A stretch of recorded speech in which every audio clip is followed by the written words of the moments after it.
obviously it's the Carabao Cup, and obviously we don't normally talk about it that much. But the interesting thing I thought from this game was the lineup that Pep Guardiola put out. In a sense, you've got Kevin De Bruyne, you've got Sané, you've got your big players involved. They seem to just go for every game, no matter what competition, no matter what the standard of the opponent, as if it's a Champions League final. It's incredible. Well, I mean, he could have put a stronger team out, but it was a strong team. And I think he's made it quite clear that he's going to pretty much do that in every competition. I think you can smell. I mean, not everybody's talking. People have mentioned the quadruple. That's going to take a hell of a lot. But certainly domestically, there is certainly a domestic treble there, for sure. So I think fair play to him. He did it in the FA Cup. He's done it in the league over the Christmas period. Yes, he's got a big squad, but he's done it again against Bristol City at home, and you can't criticise him for it. Well, what's the difference? Because we've seen other managers, Arsene Wenger, for example, crying about the schedules, Mourinho as well, and we saw Arsenal lose, of course, against Nottingham Forest, putting out a second-string side. How come you've got Manchester City who are playing more games, yet they seem to be more energised? I think there's something to be said about the mentality of the group and the mentality of Pep Guardiola. If you're a manager and you come out on the press and start talking about how this competition perhaps is not nearly as important to you, or your lineup choices actually send that message over to the players, now you're starting to give those same ideas and those same thoughts to your own players, where you believe, well, obviously this is not a priority to us, so if it's not a priority to the manager, perhaps it's not a priority to me, and it carries out to the way that the team performs. We've seen that from Arsenal. It has happened in the past. The mentality of this group from Manchester City, I think on a daily basis, is one of competition. So if you want to be on the field, you got to play well. When you're given an opportunity, you got to play well. There's an expectation to what that performance and that level of performance needs to be, and you see it from Manchester City. They expect something from themselves more so than what we expect from them. And you could see that in the celebrations. When Kun scored in the last minute, obviously there's still a second leg, but you could see that just collectively, and that seems to transmit to the crowd as well. Listen, there's nothing better than winning games and playing great football and scoring goals. And if you can't turn up and work hard and enjoy it, then you're in the wrong business. But you've got to give credit to Guardiola. Number one, because of the squad. Even though they make changes, they're still better than the opposition, man for man, pretty much. But the key for me is, obviously, they don't do a lot of training. You know, this team in the pre-season, he's setting them up so that everybody knows exactly what's expected. Right. And you can see that. That means that you don't have to do a lot of training. So that means that he can play players more, because during the week, they're just ticking over. They're not doing a lot of running and a lot of this and that. Like you hear all these other teams training twice a day and doing all kinds of stuff on the field. He's got them ticking over, so they've got the legs for the game. But if you're protecting yourself for the Champions League, right? Premier League's gone, right? Yeah. If you're protecting your team for the Champions League, there's a few players, David Silva, of course, but then you've got Raheem Sterling. Yeah. You've got Sergio Aguero, and you've got Kevin De Bruyne, amongst others. But they've been three key components this season that if you go into the Champions League without one, two of those players, you're going to be struggling. Yet these guys seem to be, and I know Jesus is injured, but these guys seem to be getting thrown in there. I mean, throwing Kevin De Bruyne back in so soon after the couple of bad tackles that he took, one against Newcastle, one against Tottenham, one against Palace. These are players that he cannot afford to lose if he's going to topple the real big guns in Europe. Yet he's throwing them back out in a Carabao Cup semi-final. What I would say as well is that, and I think Stevie alluded to it, when you're winning, everybody feels good about themselves. Yep. So you want to come to work. So you want to play games. It doesn't matter whether it's a Carabao Cup or any other competition. You want to be out there because that feeling of winning is what everybody plays for. And it's easy to show up when everything is going great. Now, when things are not going so well, that's when people start pulling in their own directions. You see that this team is all pulling in the same direction, and it shows in the way that they play. It's called momentum. Yes. Let's try and build our momentum a little bit now, shall we? Stuart Robson is with us. That's an angry face, Robert. Wow, not surprising. Robert, what did you make of City and the team that Guardiola put out today? Well, I think he's learnt his lesson from when he was at Bayern Munich, when they were running away with the Bundesliga. They took their foot off the pedal and then they couldn't get it back. So when they went into the Champions League, they got knocked out quite easily and they had poor ends to the season. He's got a group of players and him as the manager, they want to win everything at the moment. I think he played a very strong side. A lot of those players came to the fore, but he's still got a problem defensively with Mangala and Stones, or Jones, as Stevie called him a little while ago. They didn't play particularly well. So he's looking, I think, in the transfer window. There's talk of Harry Maguire maybe coming in, or he's looking at Johnny Evans. So he's still seeing faults in his side, and he's going to try and rectify those. Let's talk Alexis Sanchez, shall we? A lot of speculation about his future. Gianluca Di Marzio, who's well, he's pretty good when it comes to his transfer rumours. He's saying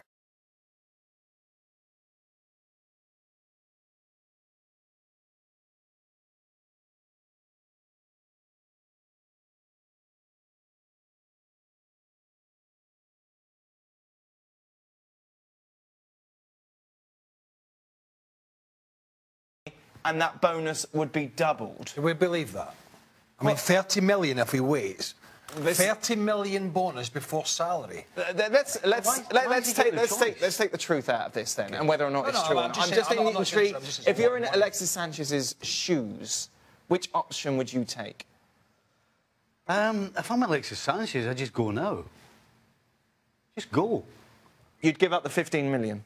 Yeah, well, it's all relevant. He's given up 15 and he's going to get paid, what, 40, 50? Reports say he could be the third highest paid footballer in the world. Right, so it's kind of immaterial. If he's that desperate, and it seems he's desperate to get out of Arsenal, then you go. Yeah? You just go. What do you do, What do you want to do? Do you want to finish? Do you want to maybe finish sixth in the Premier League, or do you want to get a Premier League winners medal? 15 million is a lot. Now, if you've got 40 million in the bank, it's not. Okay, how miserable can he really be at Arsenal? I mean, you got to be really miserable to leave $50 million on the table. Now, for much less than that, I come to work with Craig Burley every day. Yeah? Much less than that. Well, the difference is get you on a free transfer. The difference is you have no other option. That's the problem. What would you do? Do you know what? We keep hearing for these guys, it's all about winning trophies. It's all about the big games. It's all about the Champions League and the World Cups and all that. And it's not always about the money. And if it's not about the money, then go now. And if it is about the money, go to China. What would you do as Craig Burley? If I was already completely and utterly a millionaire beyond recognition, and I never had to worry about it again, I'd go. You'd go? I'd go. Yeah. Robbo, would you go? Absolutely. It's the timing is perfect for Sanchez to go. The Arsenal crowd have fallen out of love with him. Jesus is injured at Manchester City, so he's going to get his opportunity quicker than probably he would have done if Jesus and Aguero were both fit. It's the perfect time. He can go and win the Premier League, he can go and have a good go at the Champions League. It's absolutely perfect. He's got to go now before it's too late, in case he gets injured. Should Arsenal take the money? Hold on a second. Why is this down to what he wants to do? Well, this is the Why is speculation. this not down to Arsenal? Apparently a deal's done. I'll tell you what, either he's such a big pain in the backside, or Arsenal have just given up. Right. Because if he goes, there's no way to get out close to the top four. They'll struggle even with him, but without him, not but a how do you chance. know what player? And they just packed it in. How do you know what player you're going to get between now and the end of the season? Bearing in mind that when he celebrated the goal against Palace, all the rumours were his teammates didn't want to celebrate with him. Would you take the 20 million if you're Arsenal? Yeah, I tell you why. Because he hasn't even got a World Cup now to keep him fresh and motivated between now and the end of the season. Well, I'll keep going for Arsenal because I've got a World Cup to play with Chile. Well, they ain't going. So he hasn't got that. It's gone. Well, that's 20 million more than they're going to get if they wait until the summer. So take it. Take the money. Well, what else are you going to do? Au revoir. I mean, from Arsenal's perspective, you keep him thinking that he's going to put you in the top four. But if you get Alexis Sanchez not motivated and being a pain in the backside and not showing up in the locker room or creating division within the locker room that we already know it's not the strongest locker room to begin with, it's difficult for Arsenal not to just let him go. And if he goes, and if he does go in January, where does that leave Ozil? Where does that leave your next star player? What's he going to be saying? Think he's going to be signing a deal when he looks at some of the teams that Wenger's been fielding, the position they're in, the position they're likely to be in next year? It's a whole snowball effect. It's another edition of Transferator. We've got Stevie Nicol in to tell us which ones he thinks could be hits and which ones are just outright misses. Stevie, let's start off with Joe Hart going the Shaka Hislop route of jumping from club to club, specifically West Ham to Newcastle this time. Would this be a hit or a miss? I'm sorry. I don't wish to be harsh on Joe Hart, but for Newcastle's sake, they better hope this is a miss. Oh. I mean, he's had a torrid time the last couple of seasons, had a nightmare in Italy, has had a nightmare at West Ham, so much so that he's sitting on the bench now. I just don't see how this happens. This absolutely is a miss. A miss more so for Newcastle than Joe Hart. Yes. Coquelin to leave Arsenal. Arsene Wenger sort of hinted that this could happen and is in the works already. Would this be a hit or a miss, though, for him to leave the Emirates? I think this is an absolute bang-on hit. He hasn't been playing. You know, 18 months ago, he was cemented right in the middle of the park for Arsenal and Arsene Wenger and has just disappeared. Yeah. He needs to get playing. I think this is a hit. Don't know where he's going, but he's going somewhere.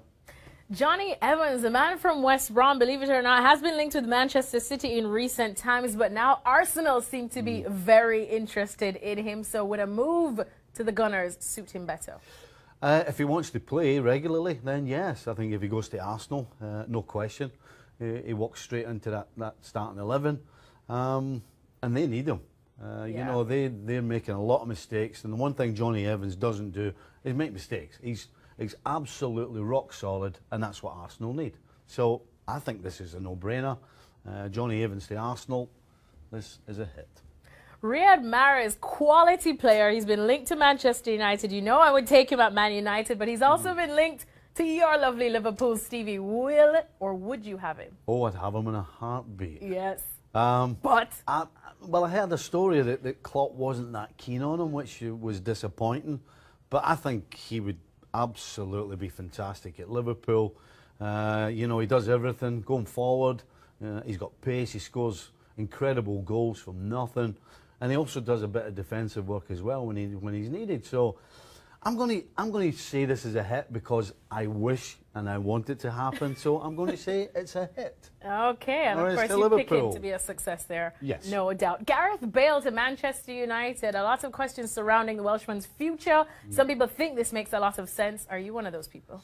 No, I don't see him as a Mourinho player. You know, Bale's a guy that you have to give a bit of license, well, a lot of license to go and find the ball, go and get it, and then do what you do, and that's score spectacular goals and use pace and all those things.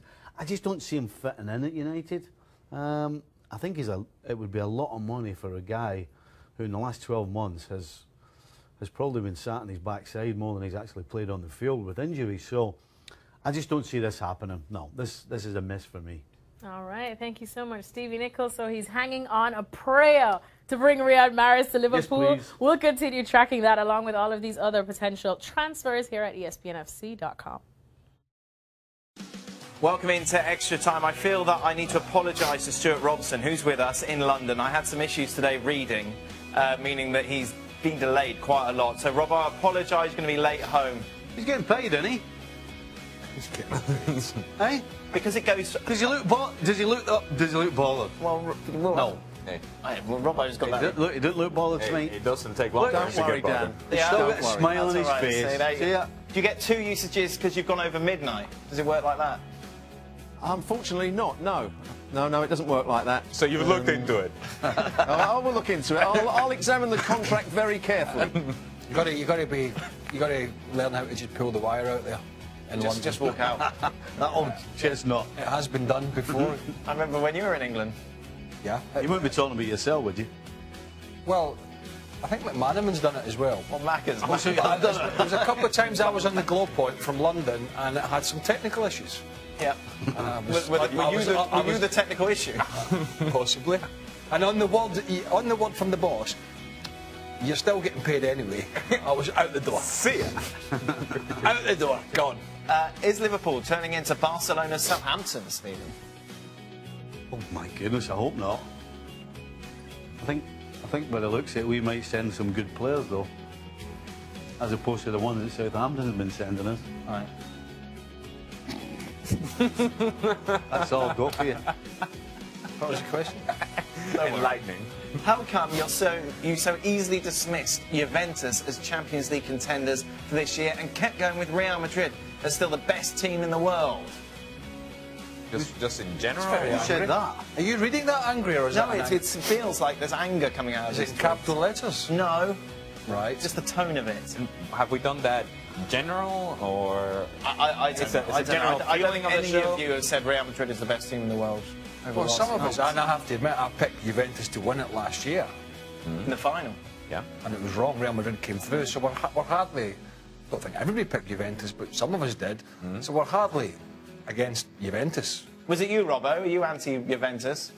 I'm certainly not anti-Juventus. I think Napoli may have a good chance of winning Serie A, but Juventus are a very good side with very good players, and I'm sure they get to the latter stages of the Champions League. The Juventus Spurs, is it? Yeah. Maybe no Dybala, by the way. Got injured over the weekend. Yes, That out the could be a first leg, problem. they reckon, don't they? Because it's a hamstring. Do you still believe Ronaldo can turn it around like he did last season, or is the post-Ronaldo era coming soon? It doesn't look good. It doesn't look good. If you watch the game this weekend, he was having issues trapping the ball. I mean, things that have been very basic for Cristiano Ronaldo, scoring goals, impacting the game, changing the game, scoring game-winning goals, they're not happening right now. Not even with the consistency in the past. They're just not happening, period. That in itself is worrisome. You can't hit the target half the time. Well, It's an issue, isn't is it? that a problem? It's incredible. How does somebody pick the Ballon d'Or up? How many weeks ago? 4 weeks ago? Uh-huh. Are you asking me? I mean, it's like, is this the same guy? Is it? Do you think he's changed? I'm not sure. Do you think? Doesn't look like it. You think it's a statue? That is it. I think we're done, Well, aren't can we? it be? Because the guy on the field actually looks like him. You're going to go home and Statue have doesn't a, look like what are you him. going to do? Sort out your reading skills?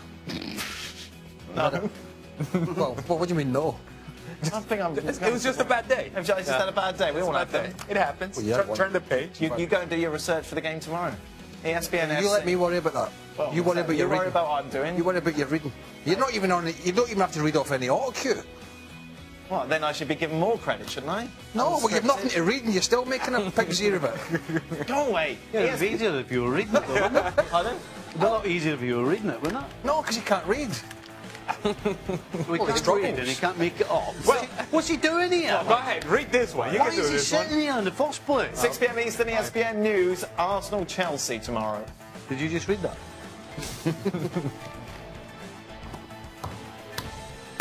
Who's calling the game? Johnny Evans, believe it or not, has been linked with Manchester City and now Arsenal. Now, Arsene Wenger has said that if City do indeed want the man from West Brom, Arsenal can't compete. We know that because we know the money that City is strapped with. But are you surprised, Stevie? Who do you think would need him more? Definitely. Arsenal need him more. Are you surprised with City's interest in him? I'm not surprised because, Manchester City need a squad. They have one already. Well, they do, but defensively they have players who I don't think that Pep trusts. Johnny Evans is a guy you can trust. The one question I would have is over his ability with the ball at his feet. I don't think he's the silkiest of soccer players, which I think is why he left Manchester United. So for me, if I'm Johnny Evans, I think I would be going, if I had the choice, I'd be going to Arsenal. I think he's guaranteed to start, which I don't think he is at City. And at this stage of his career, he needs to be playing. No question he would start. No question he would make Arsenal's backline better. Mertesacker was gone at the end of the season. I don't think Holding's up to it. Koscielny's had a tough time recently. So for me, if I'm Johnny Evans, I think I need to play and I'm going to go to Arsenal. But what do you think he's thinking now to hear Arsene Wenger saying, look, if City are indeed interested in you, then we can't compete. Sorry, love. He might like Arsene Wenger's honesty. Some people do. Some people do, I suppose, but would that sway him to go there? If Man City indeed come with a bid and Arsenal are like, look, we're not just going to compete? It's about playing. At the end of the day, Alexis, this is about playing. Johnny Evans already has a And Premier League. trophies, which he can get at City. Johnny Evans has medals already. At this stage of his career, I think he should be looking to actually be on the field. And to do that, he has to go to Arsenal. All right, thanks so much, Stevie Nicol. So if Johnny Evans were Stevie, he'd be heading all the way over to the Emirates. Yep. Anytime we have some defensive issues to crack, we like to bring in Stevie Nicol, and we're specifically talking about Manchester United. And with Jose Mourinho there, you'd think that he would solve these issues. Like I said, they've not been terrible, but we've not seen that solid standout defense that we're used to seeing in some other Manchester United teams. So, Stevie, let's start off with your definite stays. Who would you keep from the current crop? Who's your number one? I think if I'm picking a back four, I'm probably going to go with, surprisingly, Ashley Young, who I think recently has been fantastic. He can be temperamental a bit, but... Yeah, but listen, you can only go on... You can only talk about somebody with the form they're showing. And right now, Ashley Young has been as good a defender as Man United have had. I think on the right-hand side, I would probably have Valencia. Solid. A guy you know exactly what you're going to get, doesn't make mistakes. As a coach, I like to know what I'm going to get when my team steps on the field from each individual. And you know what you're getting from Valencia. As far as centre-backs, if everybody's fit, I go with Ian Jones. But unfortunately, both of them struggle with their fitness. Yeah. And that means that you have the likes of Smalling coming in, who I think is just an average defender. I think he, above everybody else, benefits from having De Gea behind him. Rojo, bit of a bomb scare, you know, he's got a mistake in him. Risky one. Yeah, I mean, Luke Shaw has to go. Mourinho clearly doesn't fancy him. I don't think Shaw's a fan of Mourinho either. Darmian, I think, has to go. Lindelof has yet to show me that he's a top-class defender. But then you can't get rid of everybody. You know, you need a squad. If you're fighting on all the fronts that United are, you have to be able to make some changes. So. What about Daley Blind? He hasn't started a game since August, and it's looking like he could go at the end of the season. Would you say let him go? Has to go. Yeah. Yes. Yeah, definitely. Listen, I've not been a fan of Daley Blind since he went to United, and he's done nothing at United to make me change my mind. All right, thanks so much, Stevie Nicol. There you have it. The man has spoken. So you're only definite so far, Valencia and Ashley Young. The rest not quite up to scratch, but as Stevie says, United need a squad, and a squad is what they'll need. When we talk about Real Madrid and Barcelona, we're talking about powerhouses, not just in football on the pitch, but in the transfer market as well. Stevie Nicol, this, of course, is stemming from Philippe Coutinho's transfer from Liverpool to Barcelona. Now, Stevie, now that it's getting to this level and there's a lot of the fee that Barcelona paid for Coutinho, can anyone, because we saw Liverpool try as hard as they could to, but can anyone nowadays say no to these two clubs? I would suggest there's three. PSG, along with Barcelona and Real Madrid. There isn't anybody in the world that can compete as far as the finances are concerned, whether it's wages or whether it's transfer fees. So I guess the answer to that is no. And what about in your day? Now, we know, of course, that it's been a long time since then, but not too long, Stevie. And you were part of a big club yourself, a top Liverpool team. So who are the Real Madrid and Barcelonas of your time that if they came calling for you, you just said, look, sorry, I really can't say no to this? To be honest, there really wasn't such a team that had that amount of power and money. Listen, when I joined Liverpool, they were the champions of Europe. Your Barcelonas, your Real Madrids, your Bayerns, everybody else, Liverpool were the best team, and probably at that time were the team that everybody wanted to join. So I wasn't able to get involved in dreaming about going anywhere else because I was with the best. Not anybody that could have possibly swayed that you said, you know, it would be nice to have on my resume Barcelona. I was a Rangers fan when I was a kid, right? And of course, the Souness era was going on with him. And he did tap me up once with a phone call. I'm sure he won't get in trouble for it now, but but it didn't take me long to knock it back because I knew my bread was buttered where I was at Liverpool. All right, different days in football these days, and it is tough to say no to these, as we like to call them, big clubs. Liverpool, of course, still is a very big club, but when it comes to Barcelona, Real Madrid, and PSG, that's a different kettle of fish. Yeah.